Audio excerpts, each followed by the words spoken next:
Hi, welcome to the Tees. We haven't had any rain for 3 or 4 weeks, and that makes conditions very tough, and we have to cast a bit further. We have to be more stealthy and improve our presentation. One of the ways we can do that is by using a silk fly line. This is a silk fly line, a 3-weight double taper silk fly line, and of course originally all fly lines were silk, and plastic came along and replaced silk fly lines. There's only one real advantage of using a plastic fly line compared with a silk fly line, and that's one of convenience. In every other respect, the silk fly line was and remains superior in terms of presentation. Now, it's quite greasy today, and that's another advantage of the silk fly line. Per given weight, it's finer than the equivalent weight in a plastic line, and so it makes casting in the wind much easier. But of course, convenience is a big thing, and before I even start to use this fly line, I've got to treat it. So before I start to use it, what I'm going to do right now is take the entire fly line off the spool and put red muslin along its entire length. So I'll do that right now. Now I'm coating the entire fly line with red muslin. Silk's a natural material. If I don't do this, it will start to sink. So it needs to be treated with floatant before use. So the entire fly line treated with red muslin.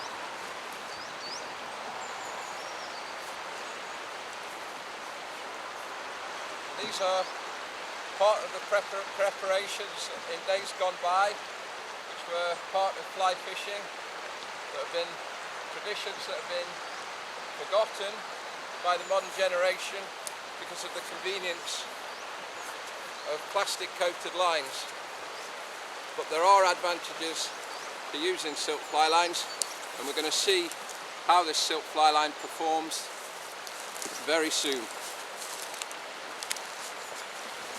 Okay. So now I've put muslin along the entire length of the fly line, and I'm going to add finally, to finish the outfit, furled leader. These are available from On Stream Guide, and these aid presentation greatly. And I use the same red muslin on the furled leader as I do in the fly line.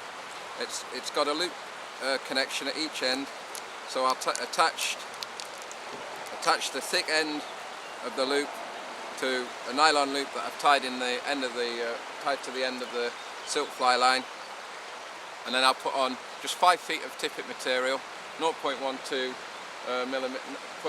millimeter, and a dry fly, and we'll test the silk line right now in this quite breezy conditions and see how it performs. So to attach the furled leader, I just take the thick end, the loop on that, and I've got a loop in the nylon tied to the end of this fly line. Put that loop under that loop and pass the small loop through both those two loops. Pass it all the way through, and that knots on there. Very smooth, very strong connection.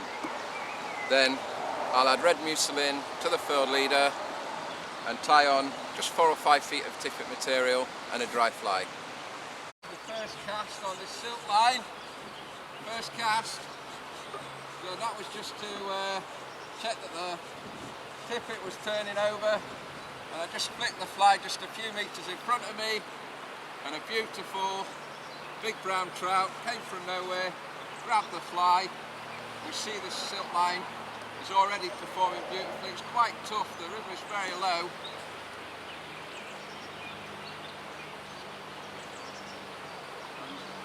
And these beautiful life outfits,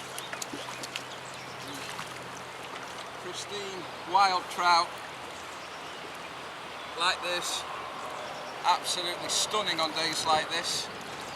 And I will show you an example of casting with the silk line. That was literally just a flick out, just to test that the leader was turning over fine. And that brown trout, I saw him as the fly was sitting on the surface. He just gently came up very quietly and sit that fly.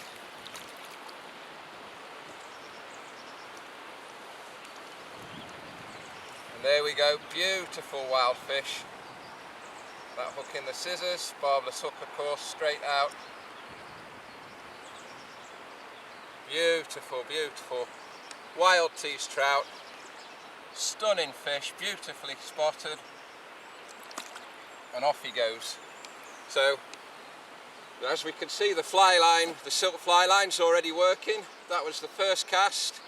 But now I'll show you a bit of casting with the line and how it casts beautifully in this quite breezy day, and hopefully get some nice covers on a fish or two rising just out in front of me there. So we'll do that right now.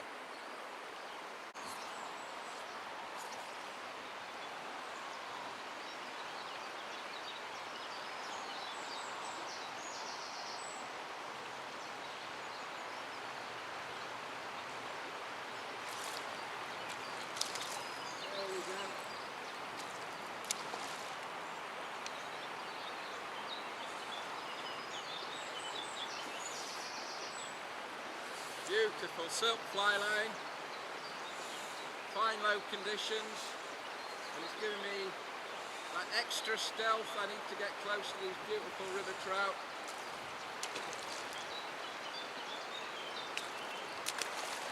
Beautifully conditioned, strong fish, as you can see. Nice acrobatic display on the camera.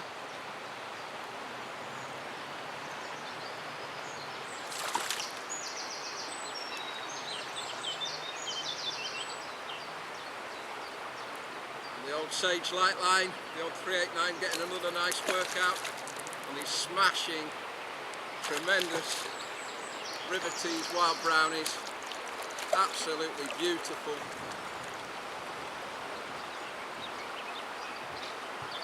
We'll have a look at this fish, getting back straight away. Breezy day, and the silk fly line is helping that presentation. And I have to be a bit careful with the wading. This is the river tees, and there are sudden unexpected drop-offs to deal with. So it took a few attempts there, but the silk fly line is helping me get good presentation in the wind. And of course the Furled leader also helps in that respect. That's available at the website on stringguide.com. Just check it out if you're interested in river fly fishing, or perhaps you'd even like to be guided on the river tees. I guide on this section of river, and this is the reward. Beautiful wild fish. That's what we're interested in. These stunning wild fish. Supreme quality, very pretty fish. Barbless hook just comes straight out of its mouth, of course. Beautiful, beautiful, and very strong, fit wild trout. So you get the idea. The silk fly line, the river's very low and clear. We need that extra bit of stealth, and the silk fly line coupled with the Furled leader gives us superb presentation with dry flies.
Silk line's getting a really good workout on this breezy day. Shows you the advantage.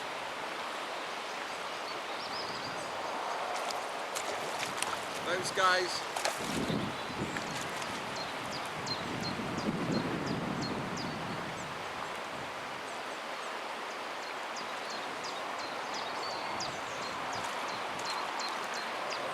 beautiful fish yet again. Lovely wild trout. Not really moved at all. Just positioning myself, finding the rising fish. It's quite breezy, tough conditions, but the silk line aids presentation, and these very fit, wild, beautiful river trout.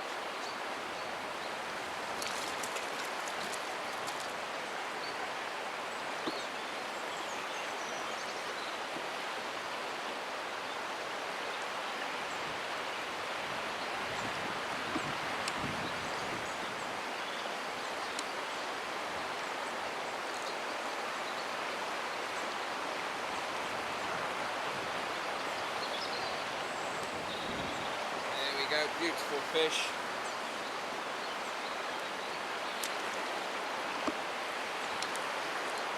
So, beautiful day, silk fly line, quite breezy with the silk fly line because it's a finer diameter. We can cast, we can still get good presentation with the dry fly. Fantastic. So, adapt your tackle and techniques to fit the conditions and you can have fantastic sport. Wild brown trout in this beautiful river. Life doesn't get better.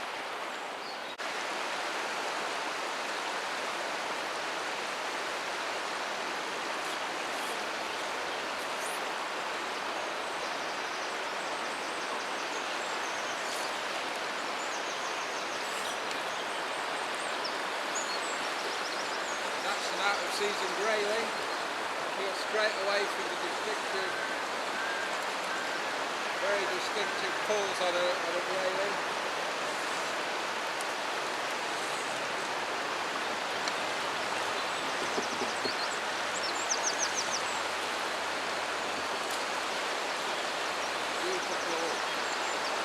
Beautiful out of season grayling.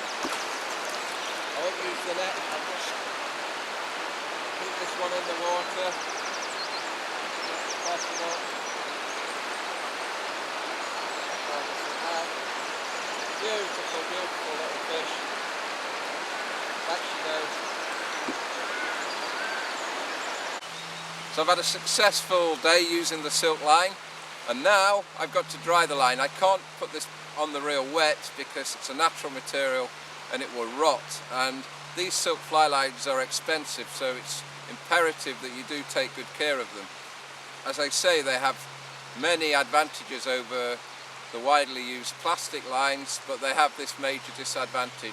And now it's the end of the day and I'm going to have to spend an hour making sure the line's thoroughly dry before I can put it back on the reel. The analogy really is a bit like a two-seater sports car. It's nice to use, it feels better, it drives better, but you're not going to swap it for your regular golf for your trip to the office. So that's the analogy. Good fly lines, fantastic to use, beautiful, breezy conditions today, and it was very, very difficult, and the silk fly line helped with presentation a lot. So they do work, fantastic lines, but they need care and attention. Bye for now, see you soon.